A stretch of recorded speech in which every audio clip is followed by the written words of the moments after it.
Woe to you, O earth. Una voz grave, un eco de púlpito atraviesa la oscuridad. Woe to you, O earth and sea. Un susurro cargado de electricidad estática. Y luego, la sentencia. 666. El número queda suspendido en el aire. Una maldición o una invitación. Un silencio cargado. Un segundo de pura tensión. Entonces, la guitarra. No un acorde, sino un látigo metálico. Un riff dentado que cae una, dos veces y desata el huracán. La batería entra como un martillo sobre yunque. El bajo galopa debajo. Y por encima de todo, lamentos desgarrados. Es el primer minuto de The Number of the Beast. En vivo, ese instante no es el inicio de una canción. Es el despliegue de un estandarte. 60.000 gargantas responden al unísono. 60.000 puños cortan el aire al ritmo del riff. El humo se arremolina en haces de luz láser verde. No están escuchando una canción sobre el apocalipsis. Lo están invocando. El escenario deja de ser una plataforma de madera. Se convierte en un portal. Y desde él no emerge un diablo del folclore cristiano, sino algo más poderoso y reconocible. La energía cruda del propio público. De vuelta, amplificada y convertida en himno. Este es el pacto, la transacción fundamental que Iron Maiden propone desde sus inicios. Toman la materia prima de una realidad concreta, el ladrillo gris del East End londinense, el hastío del trabajo fabril, el lenguaje directo de la calle, y la someten a una forja épica. La salida no es un lamento, es una epopeya. Hallowed Be Thy Name no es una elegía, es el monólogo interior de un condenado a la horca convertido en una ópera rock de 6 minutos, donde el miedo se transmuta en pura adrenalina sonora. Run to the Hills no es una lección de historia, es la sensación visceral de huir, el bombo de la batería imitando los tambores de guerra, los solos de guitarra cruzándose como flechas. Sus integrantes son artesanos, no chamanes. Steve Harris, el arquitecto, compone con la precisión de un relojero y la fuerza de un herrero. Bruce Dickinson, el aeronauta, proyecta su voz como un piloto navega una tormenta, con técnica fría y pasión ardiente. De ellos y de los demás emana una disciplina marcial. No es el caos del punk, es el orden complejo de una legión. En el escenario, cada movimiento está calculado, cada coro coreografiado por décadas de oficio. Pero el efecto en el escenario es de liberación total. Es la paradoja perfecta. Una máquina de precisión milimétrica construida para generar un éxtasis colectivo y caótico. No se limitan a tocar. Construyen un mundo donde caben el poeta romántico, como en Rime of the Ancient Mariner, el guerrero antiguo, como en The Trooper, el visionario distópico, como Stranger in a Strange Land. Eddie, la mascota, es el ciudadano de ese mundo. Un monstruo que sonríe, que muta, que refleja cada historia. Es el horror y la carcajada, lo grotesco y lo propio. La bestia no está solo en el escenario. Está en cada camiseta, en cada tatuaje, en cada grito coreado. Es el símbolo de una comunidad que no se reconoce en los reflejos pulidos de la cultura mainstream, sino en la distorsión, en el exceso, en el vuelo audaz sobre un mar de amplificadores. Esto no es un concierto, es la ceremonia de una fe secular. Una fe en el poder del riff para elevar, del coro para unir, del volumen para sanar. No prometen el paraíso, ofrecen algo más terrenal y poderoso, la certeza, compartida con 60.000 almas, de que por unas horas se puede cabalgar sobre el relámpago, desafiar a la bestia y al final salir victoriosos, cubiertos de sudor y sonrisas, con el eco del metal aún vibrando en los huesos. Londres, 1975. El aire en el East End huele a carbón y a quietud forzada. Fábricas cerradas, calles sin prisa. En ese silencio pesado, Steve Harris, un joven cartero, encuentra una voz. No en la palabra, sino en el bajo. Su instrumento no suena ni a blues ni a rock and roll. Él busca un ritmo que camine, que avance. Encuentra el galope, un trote marcial, obstinado, que se clava en el cerebro como un estribillo de hierro. No es música para escuchar, es música para marchar. El sonido crece en un almacén frigorífico en Hackney.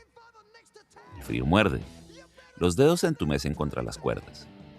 El aliento se congela en nubes efímeras sobre los amplificadores. Allí se forja la hermandad. Dave Murray con su guitarra extrayendo melodías que sollozan entre la distorsión. Paul Di'Anno con la actitud áspera de las calles, escupiendo versos sobre fantasmas urbanos y desencanto. No son artistas, son obreros de un sonido nuevo. Mientras el punk grita No Future con 3 acordes, ellos responden con pasajes complejos, con historias. Convierten la rabia en arquitectura, la energía cruda del momento en algo diseñado para perdurar. Ensayan con la disciplina de una línea de montaje. Harris es el capataz, exigente, obsesivo. Cada repetición es un ladrillo. La banda es su refugio y su ejército. Tocan en pubs como el Cart and Horses, donde el suelo está pegajoso de cerveza y el humo espeso tapa el escenario. El público, tan crudo como ellos, reconoce el código. No es una audiencia pasiva, es parte del mecanismo. Sudan, chocan, corean, comparten la misma desconfianza hacia las modas impuestas desde arriba, la misma fe en la verdad del volumen alto. De este barro, de esta fricción, emerge una iconografía. Derek Riggs, un artista, le da forma a una intuición compartida. Eddie, el zombie sonriente, que no es una mascota alejada, es la criatura lógica de ese ecosistema, la grotesca y honesta flor que brotaba del mismo asfalto que ellos. Un símbolo carnal de la actitud. Confrontar el horror con una sonrisa dentada. Encontrar identidad en lo que el mundo convencional descarta. Aquí, en la crudeza de un almacén y la camaradería de un pub, se funda algo más que un estilo. Se funda un principio. La certeza de que desde los márgenes se podía construir un universo completo. Un universo que pronto exigiría despegar. Para 1981 la máquina funcionaba, pero rugía contra sus límites. Los álbumes con Paul Di'Anno habían trazado un mapa de rabia y ritmo, pero Steve Harris escuchaba en su cabeza coros más altos, paisajes más amplios. Faltaba el cielo. La respuesta llegó con un nombre de aire clásico: Bruce Dickinson. No era un simple vocalista, era un barítono entrenado en ópera, un esgrimista, una tormenta contenida en un cuerpo delgado y eléctrico. Su audición no fue un trámite, fue una colisión controlada. Donde Di'Anno escupía, Dickinson proyectaba. Donde el primero encarnaba la calle, el segundo narraba la batalla desde el ojo del huracán.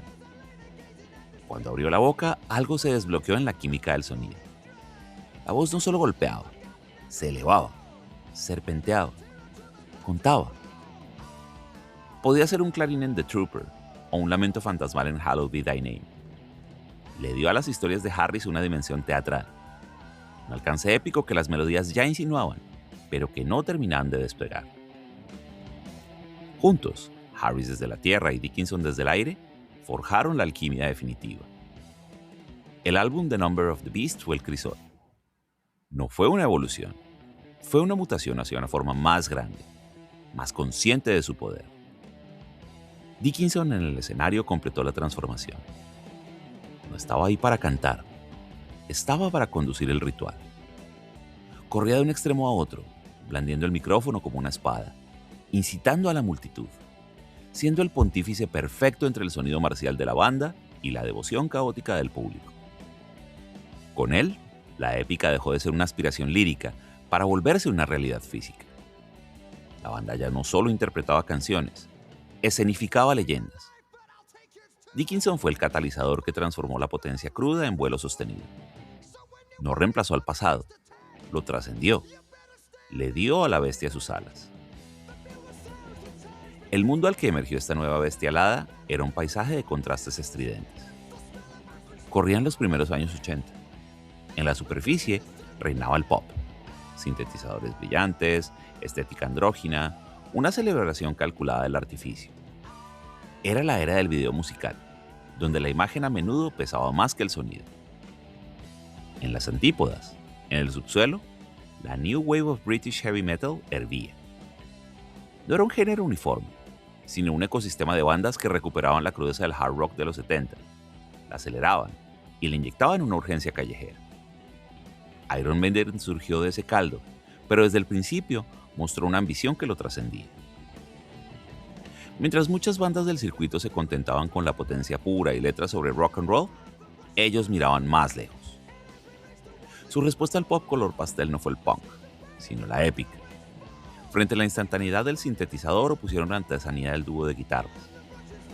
Ante la lírica superficial, plantaron narrativas literarias e históricas.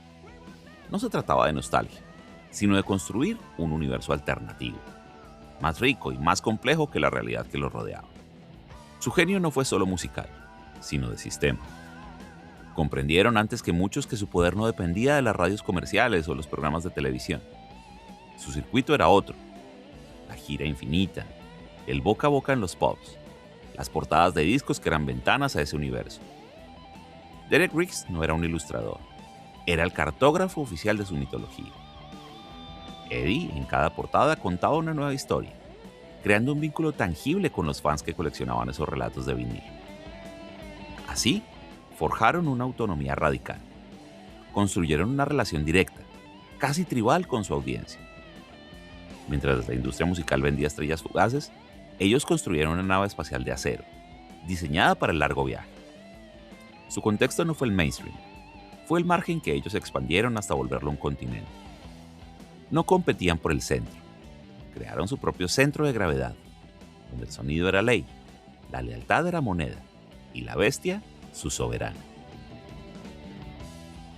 El lanzamiento de The Number of the Beast en 1982 no fue un éxito, fue un evento sísmico.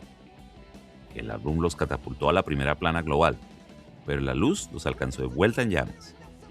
Acusaciones de satanismo, presiones de grupos conservadores, hogueras simbólicas de sus discos. La controversia no los quebró, los forjó en un acero más duro.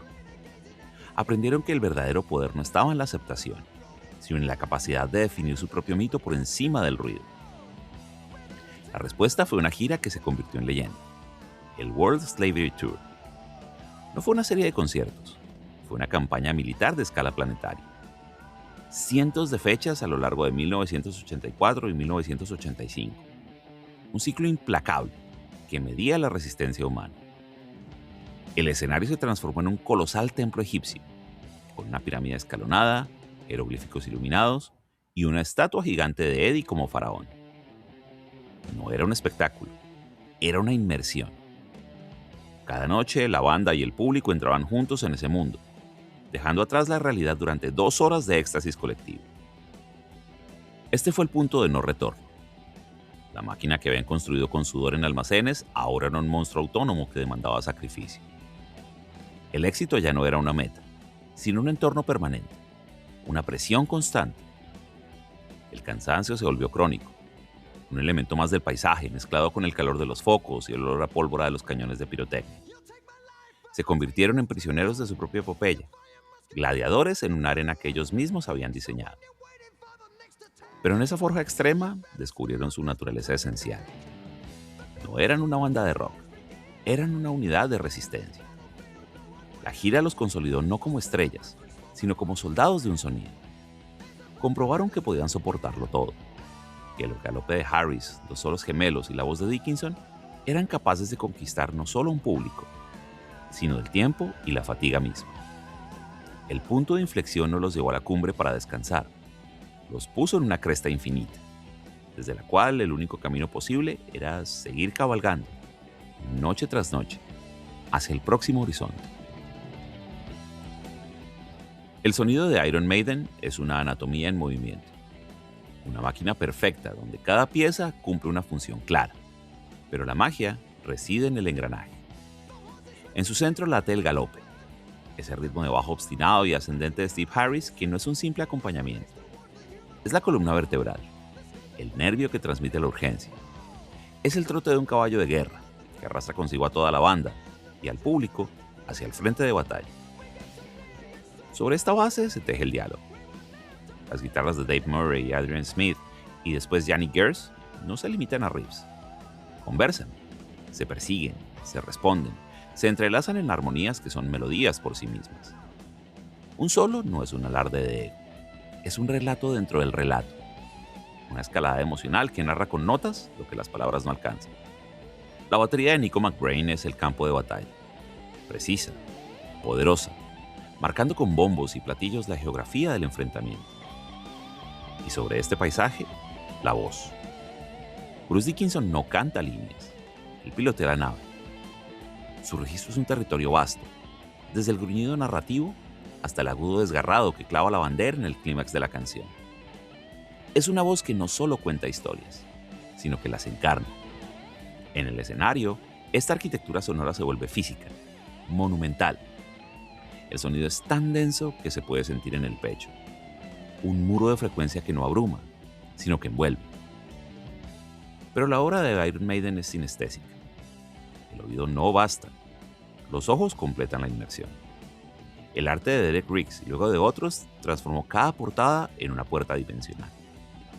Eddie ya no era un mero logo, era un concepto mutable, un leitmotiv visual que adaptaba su horror sonriente a escenarios históricos, literarios, oníricos.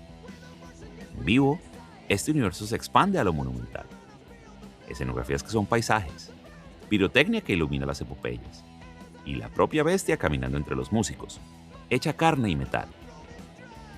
Su estilo, por lo tanto, no es solo una firma musical, es un ecosistema completo.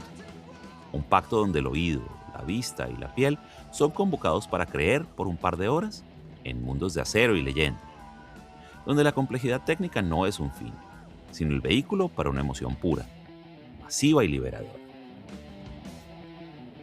Iron Maiden es una construcción de dualidades perfectamente ensambladas, donde cada opuesto no anula al otro, sino que lo tensiona hasta crear su fuerza singular.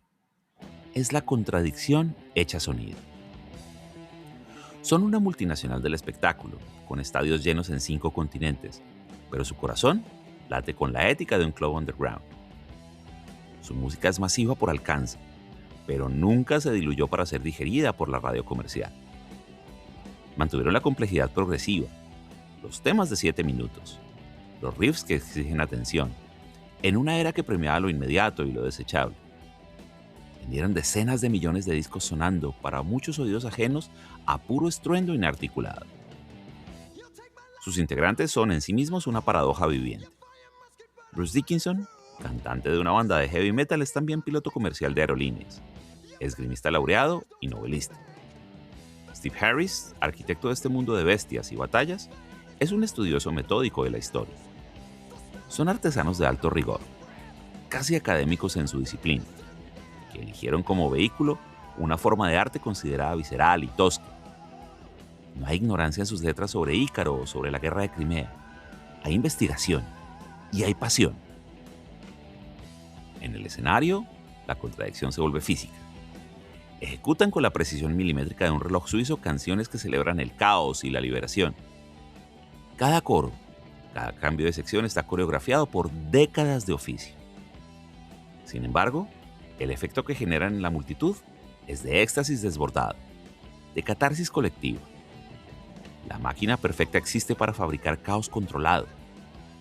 La lealtad inquebrantable que los une, una hermandad que sobrevive a cambios, egos y un divorcio temporal, es el núcleo estable que les permite explorar disco tras disco los temas de la locura, la traición y el colapso. Estas fuerzas opuestas no los debilitan, los definen. La tensión entre el intelecto y el instinto, entre el orden y la explosión, es el combustible que mantiene volando 4 décadas después a la bestia de acero. Más allá de los músicos hay un sexto miembro en el escenario. Una silueta que nunca toca un instrumento, pero cuyo latido es tan vital como el del bajo. Eddie the Head. No era hermoso, era un zombi de costura tosca, con el cráneo parcialmente desnudo, una sonrisa desencajada y una mirada de pura malicia. Pero en esa grotesca sencillez había una verdad. Eddie nunca fue una mascota al uso.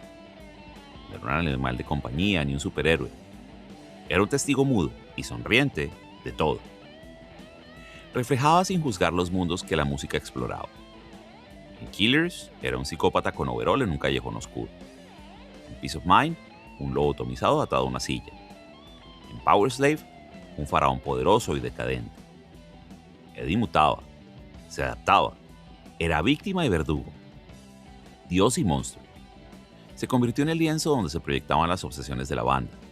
La historia, la locura, la muerte, la tecnología. Era el horror hecho ícono, pero un horror que invitaba a acercarse, a reconocerse en su exageración. En el escenario, Eddie cobraba una dimensión física y ceremonial. De ser una mascarada rudimentaria, se transformó en titanes de látex y metal que escupían humo, luchaban contra Bruce Dickinson o surgían gigantescos desde detrás de la batería. Su aparición era un clímax ritual, la materialización del mito. Los fans no lo veían como un adorno, era la encarnación del espíritu de la banda. Lo llevaban tatuado en la piel, estampado en camisetas desgastadas. Eddie era el puente perfecto. Convertía la complejidad musical y literaria en una imagen inmediata, visceral. Era la cara reconocible de un universo sonoro vasto. En su sonrisa dentada y sus ojos vacíos, cada fan podía ver su propia rabia, su propio humor negro, su propio rechazo a lo pulido y a lo correcto. No era un símbolo comercial, era un estandarte de identidad. La prueba de que hasta las pesadillas, si se comparten con suficiente convicción y una pizca de sátira, pueden fundar un hogar. Los años 90 llegaron con un cambio de atmósfera brusco. El aire cultural se enfrió. El grunge, con su estética desenchufada y su narrativa de desencanto íntimo, declaró obsoletos los excesos y la teatralidad de los 80. El heavy metal, ese viejo titán, fue dado por muerto en los grandes medios. Para Iron Maiden, el invierno fue doble. En 1993, Bruce Dickinson, la voz que había dado alas a la bestia, anunció su partida para seguir una carrera en solitario. Fue un terremoto silencioso. La banda no se disolvió. Entró en un estado de hibernación forzosa, una niebla de incertidumbre. Lo que siguió no fue una caída estrepitosa, fue una marcha lenta y tenaz a través del desierto. Con Blaze Bayley asumiendo el micrófono, la banda entró en un periodo de laboratorio. Los álbumes The X Factor y Virtual Xi exploraron terrenos más oscuros, introspectivos, con una pesadez distinta. No sonaban a Iron Maiden clásico, sonaban a una banda interrogándose a sí misma, probando nuevos músculos bajo un cielo nublado. Las giras continuaron, pero ante audiencias más reducidas, en escenarios que recordaban su escala inicial. Muchos los daba por acabados, una reliquia de otra era. Pero en el núcleo de acero la tenacidad seguía intacta. Steve Harris nunca dejó de escribir, de planear.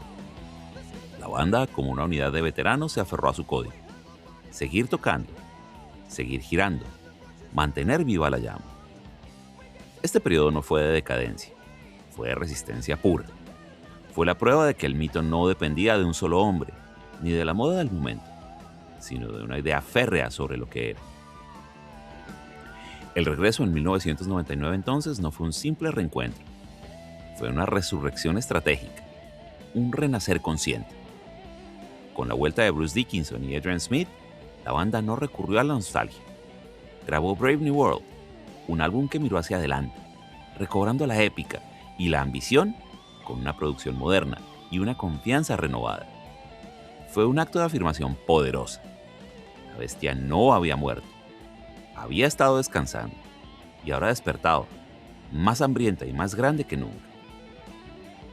El mito de Iron Maiden, por lo tanto, no se forjó solo en las cimas del éxito, sino en la capacidad de atravesar el valle de sombras y emerger al otro lado, no para repetirse, sino para reafirmarse.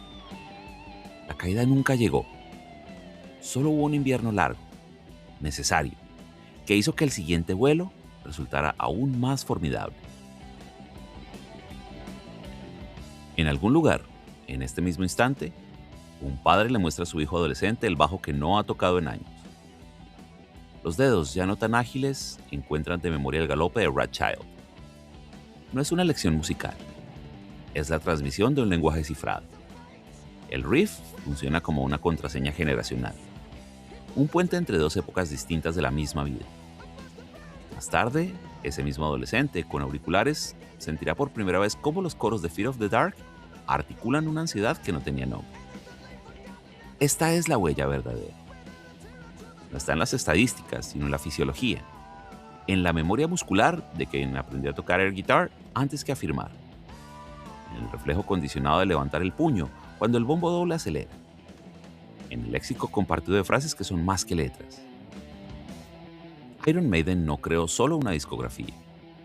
Generó una topografía afectiva donde miles de personas dispersas por el mundo encuentran las mismas coordenadas. Un ingeniero en São Paulo y un estudiante en Osaka pueden reconocerse, sin palabras, por el logo desgastado en una camiseta. El concierto no es un evento, es una ceremonia de reafirmación tribal donde, durante 2 horas, las jerarquías del mundo exterior se disuelven bajo un himno común. Su obra más perdurable es una paradoja viviente, un canto épico a la rebelión y al individuo, que solo adquiere su significado completo en el coro masivo. Una mitología de hierro que, en lugar de imponer un dogma, ofrece un espacio vacío, un escenario, para que cada fan proyecte sus propias batallas. La bestia no dejó una pisada, dejó un molde, un patrón de resistencia, de complejidad hecha a grito, de lealtad inquebrantable al propio camino. Y ese molde, como el de un disco de vinilo, se sigue presionando sobre el alma de cada nuevo oyente, imprimiendo la misma pregunta antigua y poderosa. ¿De qué estás hecho? El concierto no termina cuando se apagan las luces. Se internaliza. El galope se vuelve el ritmo cardíaco de la resistencia diaria. La épica no es un escape. Es el armazón con el que se sostiene lo ordinario. Y la bestia, esa criatura de tinta, sonido y músculo, no descansa. Aguarda, latente en el silencio entre canción y canción, en el espacio entre un acorde y el siguiente, en la pausa cargada justo antes de que el motor vuelva a rugir.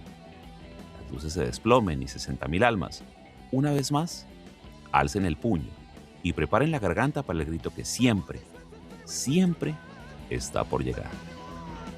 Gracias.